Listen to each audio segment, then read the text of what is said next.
Learning point Assam Hojai চেনেললৈ স্বাগতম জনাইছোঁ। অসম চৰকাৰ ৰাজ্যিক কৰ্মচাৰীৰ হকে এটা গুৰুত্বপূৰ্ণ খবৰ লৈ আহিছোঁ।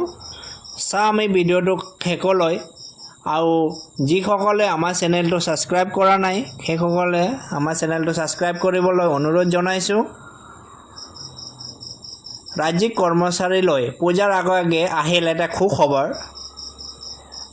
ৰাজ্যিক কৰ্মচাৰীসকলৰ এটা বহুদিনীয়া দাবী আছিল। সেই দাবীসমূহ পূৰণৰ দিশে আগবাঢ়িছে। গুৱাহাটী উচ্চ ন্যায়ালয়ে দিলে এটা গুৰুত্বপূৰ্ণ ৰায়দান।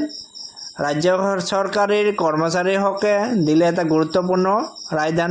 কৰ্মচাৰীসকলৰ এটা বহুদিনীয়া আশা পূৰণ হোৱাৰ দিশে আগবাঢ়িছে কাম কাজ। ৰাজ্য চৰকাৰৰ কৰ্মচাৰীসকলৰ বহুদিনীয়া এটা দাবী আছিল, যিসকল কৰ্মচাৰী টিউটৰৰ অধীনত কৰ্মৰত সেইসকলৰ চাকৰি নিয়মীয়া কৰাৰ ক্ষেত্ৰত অহা 6 মাহৰ ভিতৰতে কৰিব লাগিব এই কাম কাজ। দীৰ্ঘদিনীয়া আন্দোলনৰ প্ৰতিবাদৰ পিছত অৱশেষত ৰাজ্যৰ টিউটৰসকলে ন্যায়ালয়ৰ মজিয়াত লাভ কৰিলে সকাহ। এক কথাত গুৱাহাটী উচ্চ ন্যায়ালয়ে টিউটৰসকলক আন কৰ্মচাৰীৰ দৰে সমমৰ্যাদা প্ৰদান কৰিলে। সমান্তৰালভাৱে আন কৰ্মচাৰীয়ে লাভ কৰাৰ দৰে টিউটৰসকলেও নিয়মীয়া পে স্কেল লাভ কৰাৰ পোষকতা কৰি ক্ষেত্ৰত উচ্চ ন্যায়ালয়ে 6 মাহৰ ভিতৰত ৰাজ্য চৰকাৰক যাৱতীয় প্ৰক্ৰিয়া সম্পূৰ্ণ কৰাৰ নিৰ্দেশ দিয়ে। অৱশেষত উচ্চ ন্যায়ালয়ে টিউটৰসকলক যি দৰমহা গাঁথনি পে স্কেল প্ৰদান কৰিব তাৰ সিদ্ধান্ত লোৱাৰ দায়িত্ব এৰিলে ৰাজ্য চৰকাৰলৈ। উল্লেখযোগ্য যে বেঞ্চাৰ শিক্ষানুষ্ঠানত শিক্ষক কৰ্মচাৰী টিউটৰসকলে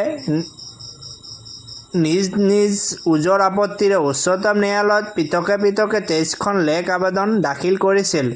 সেই লেখ আবেদনসমূহৰ ভিত্তিত গুৱাহাটী উচ্চ ন্যায়ালয়ে সুদীৰ্ঘ পৃষ্ঠপোষকতাৰ এক নিৰ্দেশনা প্ৰদান কৰে। এই নিৰ্দেশনাতে ৰাজ্যৰ টিউটৰসকলৰ ক্ষেত্ৰত কেইবাটাও গুৰুত্বপূৰ্ণ পৰ্যবেক্ষণ মতামত আগবঢ়ায় ন্যায়ালয়ে। এই সন্দৰ্ভত ন্যায়ালয়ে কয় যে ৰাজ্য চৰকাৰৰ কৰ্মচাৰীৰ মৰ্যাদা পোৱা পৰিপ্ৰেক্ষিতত আইন অনুসৰি টিউটৰসকলে সমমৰ্যাদা পোৱা যোগ্য। ভাৰতীয় সংবিধানৰ 14 নং অনুচ্ছেদত সমমৰ্যাদাৰ কথা কৈছে, পৰিচয় আধাৰত সমমৰ্যাদাৰ কথা কোৱা নাই।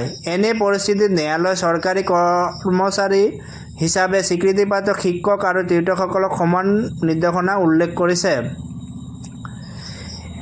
এই শুনানিৰ ন্যায়ালয়ে পুনৰ কয় যে সংবিধানৰ 14 নং অনুচ্ছেদৰ ওপৰত গুৰুত্ব আৰোপ কৰি চৰকাৰে যদি কোনো পে স্কেল প্ৰদান কৰে তেন্তে টিউটৰসকলে ন্যায় লাভ কৰিব।